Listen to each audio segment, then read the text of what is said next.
Welcome back to Kim Pins. We are here with our new monthly series. And Jord, guess what? What? I've been drinking. Because here's what we've done for the new year. I went on Uncommon Goods and I was like, cool subscription boxes. That's not exactly how it went, but I ended up on Uncommon Goods and I found an illustrated history subscription where they send us history stuff. So we have our first envelope today.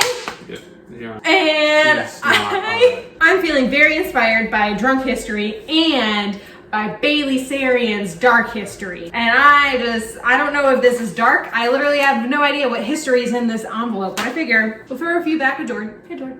Hey, you want to tell them what's in this? It's a lot of champagne and something else. This is a fun Christmas punch that I made on Christmas Day. I will link the recipe below. It is from Pinterest. Never forget where you came from, fam. Yeah, that's good. So here's how this is gonna go. We're gonna open this up. We are gonna, react to what's inside. Maybe learn some stuff. Maybe we already knew it. We're gonna keep drinking and we're gonna have a good time. Okay, it is called History by Mail. Okay. It says, welcome to History by Mail.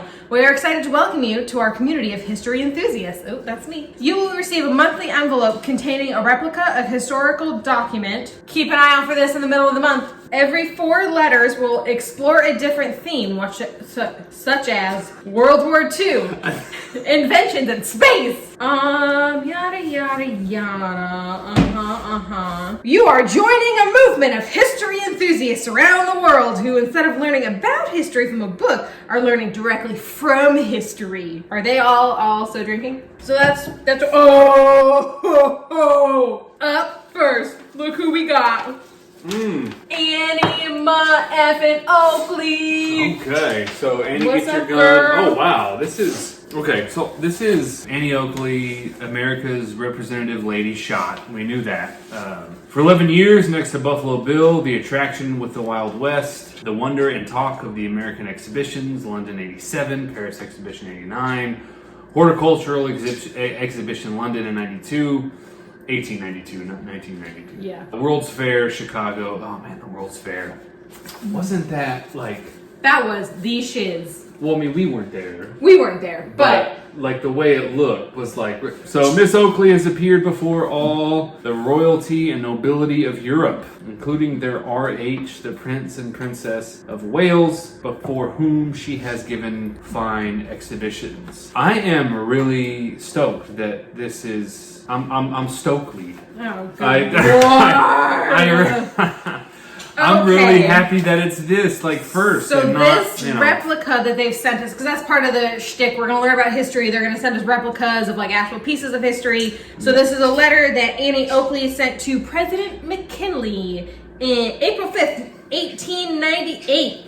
Honorable William McKinley, President. Dear Sir, I for one feel confident that your good judgment will carry America safely through without war. What war were we talking about?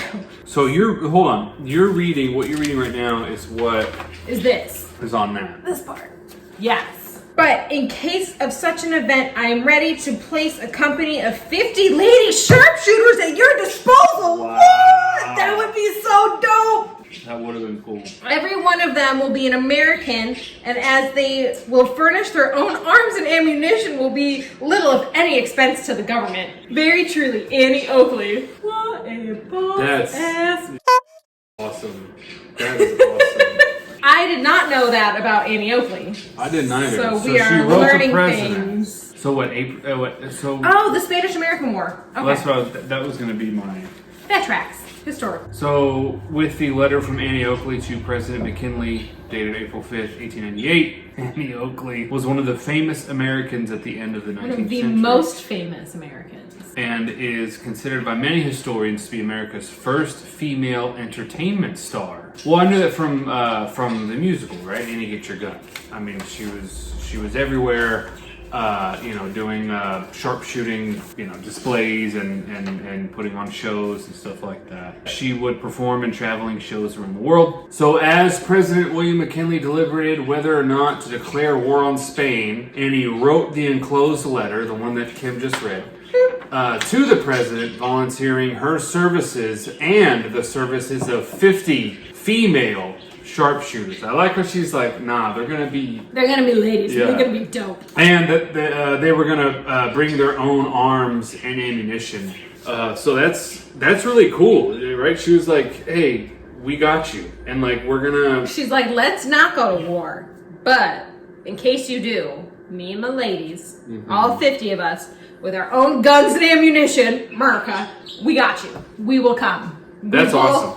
We will sharpshoot some people. That's really awesome. The Spanish-American War broke out in 1898, and the fighting was located in Cuba, Puerto Rico, and the Philippines, and Guam. I read that first day and too soon. It sounded like Guam, like featuring Guam. So tensions rose sharply between Spain and the U.S. when, on the evening of February 15th, 1898, the USS Maine exploded suddenly in Cuban waters. I remember reading about that. The naval ship had Lots been sent... of wars started over exploded ships, you know? So, if history has taught us anything, we need to stop having boats. Yeah, just stop having ships. War's over. Yeah, this was one of only 5 out of 12 U.S. wars to be formally declared by Congress. That's one thing, the U.S., like, we don't, we're like, okay, fine, we'll do it, Like, we're not, like, quick to... Look it. So out of all the 12 wars that the U.S. was involved in, this was only one of the 5 that was declared by Congress. So we've been to war 12 times, and only 5 of those have followed the formal process of being declared by Congress. That's what that's saying. So you got 7 other hot-handed wars that didn't go through the system. Let's skip ahead. It's on the back. Annie Oakley became famous for her incredible marksmanship abilities and was a famous attraction in many traveling shows both around the U.S. and internationally. Okay, so Annie Oakley wrote this bomb letter to William McKinley. I was like, yo, I got you, bro. She shot him straight. She shot her shot. So let's learn about Annie Oakley. Annie Oakley became famous. Annie Oakley became famous for her incredible marksmanship abilities and was a famous attraction in many traveling shows both around the U.S. and internationally. She even entertained Queen Victoria and Kaiser Wilhelm II when she shot a cigarette out of the Kaiser's mouth at his request. Queen Victoria from Victorian London fame. Queen Victoria, as in like the most famous Queen Victoria. But I don't know, just for people who, but I don't know, maybe there's some people who are like, hey, I love Victorian England, but not knowing that it was because of Queen Victoria, the thick one. She shot the cigarette out of his mouth at his request. Consent is important. Her impressive letterhead shows that she was a well-known and well-respected personality in her time. She was born Phoebe Ann Moses in a... What? Yeah. Really? Yeah. Where did Annie Oakley come from? Maybe we'll get to that. Well, I guess, you said Phoebe Ann. Maybe she went by Ann. Yeah, maybe. She was born in a rural western border county of Ohio. Wondered that. Like, Ohio was a state at that point, though. Why don't they just say she was born in Ohio or whatever's next to Ohio? Anyway, she was born on August 13th, 1860. She began trapping before the age of 7. Trapping animals, not like in a trap house. Our daughter's 7. We should be like, you should get it together. If this was the 1860s. Yeah. And shooting and hunting by the age of 8 to support her many siblings and her widowed mother. Strong female role models. She sold the game she hunted to local shopkeepers, restaurants, and hotels in Ohio and was able to pay off the mortgage of her mother's farm by the time she was 15. Get it, girl? I did the same thing in Oregon Trail, though, so I'm not impressed. And you immediately died of dysentery at 16. On Thanksgiving Day, 1875, a traveling shooting act called, Bogman and Butler was performing in Cincinnati. Frank E. Butler was a traveling show marksman who placed a $100 bet with a local Cincinnati businessman that he would beat any local shooter. Butler would lose the shooting match to a 15-year-old girl named Annie. Yes, he would, because women are always underestimated. Get it, girl, get it. I lost my place. Impressed with her talents, Butler soon started... Oh, wait a minute, skirt! Impressed with her talents, Butler soon started dating Annie, and the two eventually married. How old was Butler? So if she was... Yeah, so she was 15, so he was 28. Oh. He's a creep, yeah. Annie joined Frank Butler as a stage performer and adopted the last name Oakley as her stage name. Such a good last name. If your last name is literally Oakley. Comment below. Smash Oakley. that like button. Oakley. In 1885, Frank and Annie joined Buffalo Bill's Wild West traveling show, one of the most famous shows of the era, and Annie soon became famous herself, as she should. She earned more money than any other performer in the show besides Buffalo Bill. Oh, besides Buffalo Bill Cody himself. What's his actual name? Is it Buffalo Bill Is it Bill Cody? Mm-hmm. She toured Europe with the Buffalo Bill show, performing for many heads of state, and she also played in a variety of other sideshows over the years. Yes. Annie was a major influence in America. She taught an estimated 15,000 women how to use a gun. Yes, get it, girl. Women power. She believed strongly that women should learn to use guns for exercise and defense.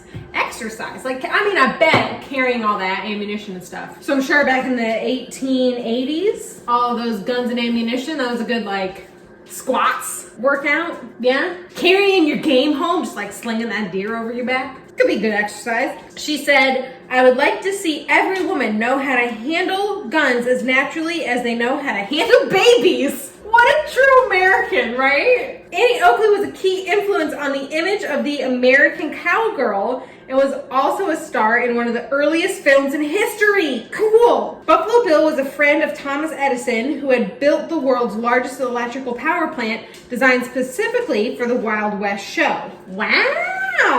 In November 1894, Oakley and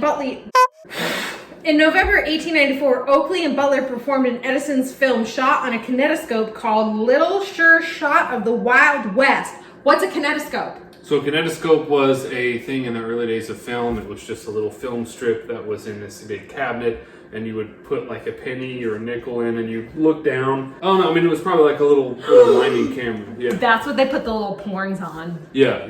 But it was just ladies lounging. A 21-second silent film was shot in Edison's studio, America's first movie studio, Black Maria, in West Orange, New Jersey. Yeah, take that, Hollywood! In the film, Annie Oakley shot several stationary objects and thrown discs with a rifle. All in all, I feel probably an understatement of her skills. It says, from 1892 to 1904, Frank and Annie lived in Nutley, New Jersey, where the enclosed letter was written. Even though Annie Oakley's offer to supply female sharpshooters to the war was declined, boo! McKinley. Theodore Roosevelt did name his voluntary cavalry in the Spanish-American War the Rough Riders after Buffalo Bill's Wild West and Congress of Rough Riders of the Wild show where Annie was the star. Stop. Drop. Shut her down. Open up shop. He did not name his Rough Riders off of those Rough Riders. Okay, so this is the first of 4 documents in the Celebrity Correspondence with Presidents series. Well, this was fascinating. I like this. I like that it comes with a... Yeah, and I'll take a picture and then I'll insert it here. So that was our first episode of Inebriated Historical Storytelling. I hope you enjoyed. Catch us next month when we get our next letter, mid-month. I'm assuming it's going to be more correspondence with presidents. So, Annie, you've set a high bar. Let's see what next month brings. Annie Oakley, rest in peace. Thank you for everything you've done. You're just a cool lady. Annie Oakley. And a time when it was not encouraged to be a cool lady. You said, forget that. I'm going to be a cool lady. So thank you. Thank you, Annie Oakley. And thank you, History by Mail. I will link this below, the subscription box thing. So if you want to purchase and explore along with us, that link will be below. If you like this video, like this video. If you didn't like this video, like this video. And comment below. Subscribe to the channel because there's going to be more fun stuff like this coming all year long. And check us out on Twitch, where we are streaming here and there, and then I'll be reposting edited videos of our streams here on YouTube. Well, I will see you next week. Thank you so much for watching. Bye!